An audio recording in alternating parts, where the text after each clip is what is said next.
최경영의 최강 시사. 네, 드라마 오징어 게임이 넷플릭스가 서비스되는 83개국 모두에서 1위를 기록했습니다. 전 세계에서 8,200만 명 이상이 시청했다는 오징어 게임. 미국 현지에서는 이 드라마의 인기가 어느 정도인지 미국 워싱턴에 있는 KBS 김양수 특파원 전화로 연결돼 있습니다. 안녕하세요. 네, 안녕하세요. 예, 그 취재하느라 바쁘실 텐데 오징어 게임은 보셨어요? 안 보셨어요?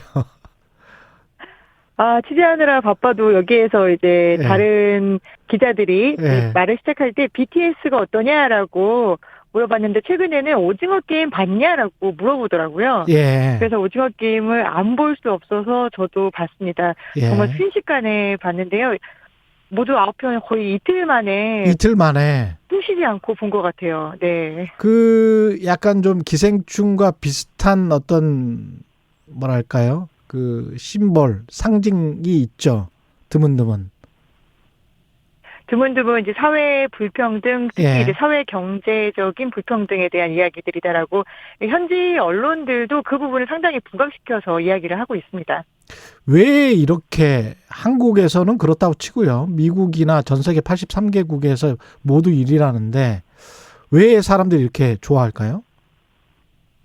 그러게요. 저희가 판단할 수 없는 지점들이 있을 텐데 제가 외신들의 반응을 좀 봤어요. 워싱턴 포스트, BBC, 가디언 굉장히 많은 언론들이 CNN 포함해서 다들 여러 가지 이야기들을 하고 있고 오늘 이제 워싱턴 포스트는 현지에서 분석 기사까지 썼더라고요. 왜 이렇게 오징어 게임에 몰입하게 될까? 왜 이렇게 어떤 현상, 신드롬을 일으켰을까라고 이야기를 하고 있는데 그 이유로 짚고 있는 것들이 벌써 말씀드렸듯이 먼저 이게 사회 경제적인 불평등을 조명하고 있기 때문이다. 굉장히 절박한 삶을 담아내고 있다라고 얘기를 하고 있는데요. 한국만의 이야기가 아니라 코로나 이후에 2021년에 어떻게 보면은 세계가 보편적으로 굉장히 역사에서 암울한 순간을 맞고 있다. 근데 이 암울한 순간에서 무언가에 연결되어 있다는 어떤 불안감을 보여주고 있는데 이 불안한 연결이 아무 것에도 연결되어 있지 않는 것보다는 오히려 나은 것이다. 라고 이렇게 보고 있고요.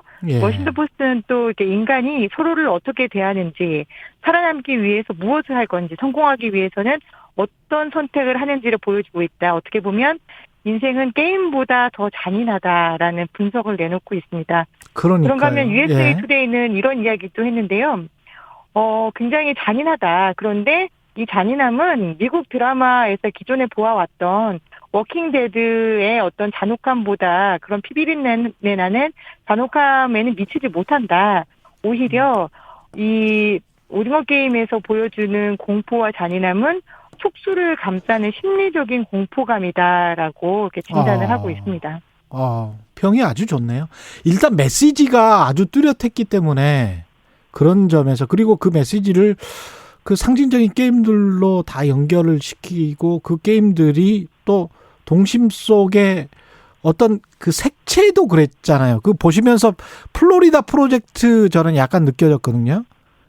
그 색채 자체가 많이 나오더라고요. 굉장히 좀 선명하고 그 동심에서만 볼 수 있는 그런 아주 뚜렷하고 일부러 그렇게 한 것 같아요. 근데 이제 현실은 그렇지가 않고 음악들도 굉장히 클래식하고 그러면서도 고상하고 그렇게 나오면서 또 그 화면은 또 그렇지 않고 그런 어떤 아이러니를 많이 넣은 것 같습니다. 그런 측면에서. 현지 언론에서도 그 점을 지적을 했는데요. 서울 혹은 어떤 대도시 삶에 굉장히 어둡다라는 것을 어두운 측면을 회색의 서울로 표시를 했는가 하면은 그 다음에 게임 속의 세상으로 넘어가면은 온통 분홍색, 예쁜 색깔들이 형형 색깔로 있는데 오즈로 우리가 많이 봤던 오즈의 마법사를 연상시키는 오즈의 세계로 바로 순간 이동하는 듯한 느낌이다. 그래서 이게 게임이 아니라 굉장히 비현실이다라는 생각을 들게 하지만 오히려 또 현실보다 잔혹함을 이런 화사한 색깔로 표현해서 더 섬뜩하다 이런 이야기들도 나오고 있습니다. 지난번에 기생충도 그렇고 미나리도 그렇고 이번에 오징어 게임 같은 경우도 한국에서만 하는 게임이란 말이죠. 딱지치기, 뽑기 뭐 무궁화 꽃이 피었습니다. 이거는 미국 사람들은 안 하는 건데 다른 나라 사람들도 안 하는 거고 이게 보편적으로 뭔가를 그 사람들의 그 심금을 울렸단 말이죠. 이게 왜 그럴까요? 드라마에서도 대사로 등장하죠. 애들이 예. 하는 게임 규칙은 단순해. 금방 보였으면 다 알아. 이렇게 얘기를 하잖아요. 예. 근데 무궁화 꽃이 피었습니다 같은 게임은 사실 미국에도 있어요. 신호등 게임이라고 하는데요. 아. 레드라이트, 그린라이트, 1, 2, 3 이렇게 하면은 예. 빨간불, 파란불, 1, 2, 3 한동안에는 움직이다가 딱 아. 돌아봤을 때는 움직이지 말아야 하는 그런 게임이 미국에도 똑같이 있습니다. 예. 그렇기 때문에 미국 사람들도 어렸을 때 우리가 했었던 게임이잖아. 이런 게임 한국에서도 했구나. 라는 그런 보편적인 정서가 좀 작용을 했고요. 그다음에 뽑기 같은 경우에도 달고나 키트가 이제 여기 미국에서는 허니콤 키트라고 해서 예. 벌꿀을 녹여가지고 그걸로 뭔가의 형태를 만드는 게임이라고 해서 아주 단순하지만 예. 이게 어떻게 보면은 생사를 가르는 게임으로 연결지어졌다라는 지점에 있어서 더 열광하고 있는 그런 부분이 있습니다. 그러니까 사람 사는 세상 비슷한데 그런데 이 빈부격차랄지 그 현실의 녹록치 않음, 현실의 냉혹함 이것도 또 비슷해서 그래서 좋아하는 걸까요? 정확하게 그런 지점일 것 같습니다. 예. 절박하고 사회 경제적인 불평등. 그런데 이게 기존 아이디어나 컨셉에 근거하지 않고 오히려 어린아이들이 했을 법한 그런 게임을 가지고 생사를 박탈한다라는 그 지점에 사람들이 더 소구력을 갖고 있는데요. 그러다 보니까 이 비영어권 쇼지만 오징어 게임 이전부터 사실 이제 2019년에서는 넷플릭스에서 비영어권 쇼들이 인기를 좀 얻고 있었거든요. 예. 근데 여기에다가 오징어 게임이라는 어떤 보편적인 정서를 건드리면서 비영어권 쇼가 미국에서 아주 크게 신드롬처럼 빵 터져버린 그런 현상으로까지 좀 이어졌다라고 볼 수 있습니다.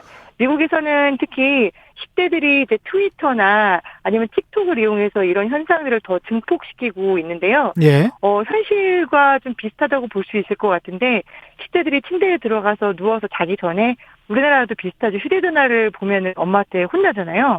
그래서 휴대전화를 사용하는데 엄마가 오기 전에 걸리지 않는 게임, 이걸 무궁화 꽃이 피었습니다에 대입해가지고 엄마가 와서 딱 보면은 들키면은 죽는 그런 식으로 틱톡 영상을 만들어가지고 오징어 게임화시켜서 이게 또 아이들 사이에서는 더 증폭되는 그런 분위기입니다.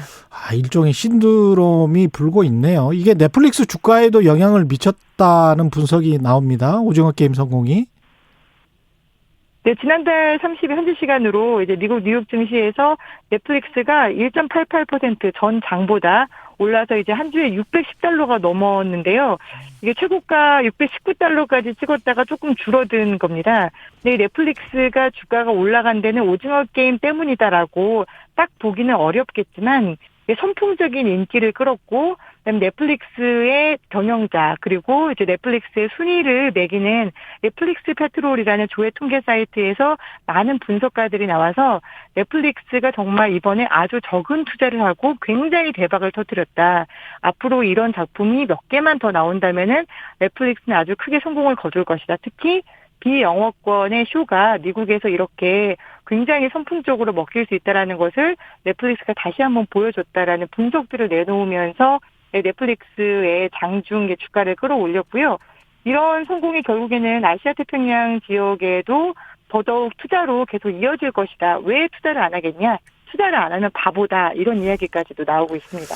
이게 넷플릭스는 어떤 전략으로 봐야 될지도 궁금하긴 하네요. 그러니까 미국 시장 가장 큰 어떤 콘텐츠 시장 또는 뭐 아시아처럼 가장 인구가 많은 시장 다변화 전략인 건지 그 두 트랙으로 가는 건지 아니면 미국 콘텐츠 시장에서 한국 콘텐츠가 그냥 단순하게 기생충 이후에 확 뜨고 있는 건지 어떻게 봐야 되는 건지도 궁금합니다. 위상도 좀 궁금하고요. 우리 콘텐츠.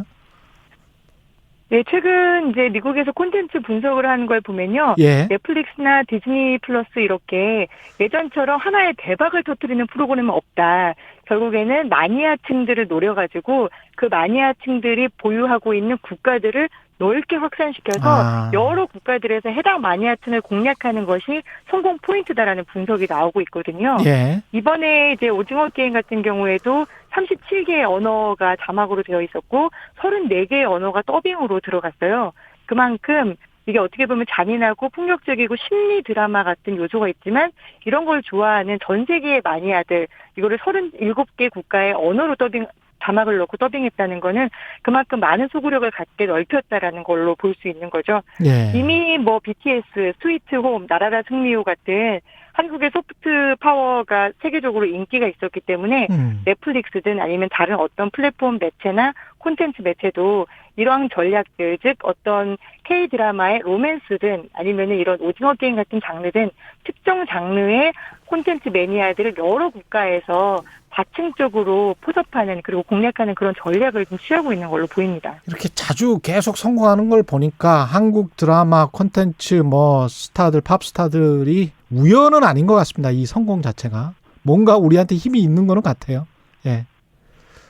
네, 제가 지난주에 만났던 뉴욕타임즈 기자와 월스트리트 기자 두 명이 물어보더라고요. 예. 한국 소프트 파워의 비결이 뭔 거 같냐고. 오. 그래서 저는 제가 모르는 소프트 파워의 비결을 너네들은 어떻게 생각하니?라고 물어봤어요. 예.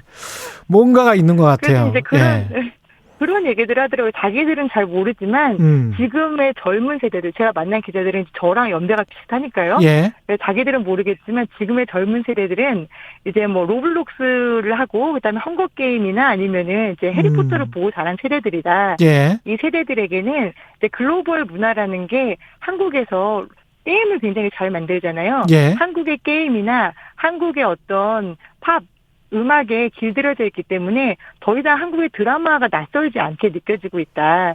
특히 한국 같은 경우에는 BTS든 아니면 이제 나라가 승리호든 이런 거를 이제 웹에서 트위터라든지 틱톡에서 마케팅을 굉장히 잘한다는 거예요. 예. 그런 측면에서 젊은 친구들에게 더 소구력을 갖고 있는 것 같다. 예. 이런 분석을 내놓아서 예. 로블록스 세대들에게는 그런 게 또 먹히겠구나라는 생각을 좀 해봤습니다. 말씀 감사하고요. 지금까지 워싱턴 KBS 김양순 특파원이었습니다. 고맙습니다. 네, 감사합니다. 예, KBS 1라디오 최경련의 최강시사 듣고 계신 지금 시각은 8시 42분입니다.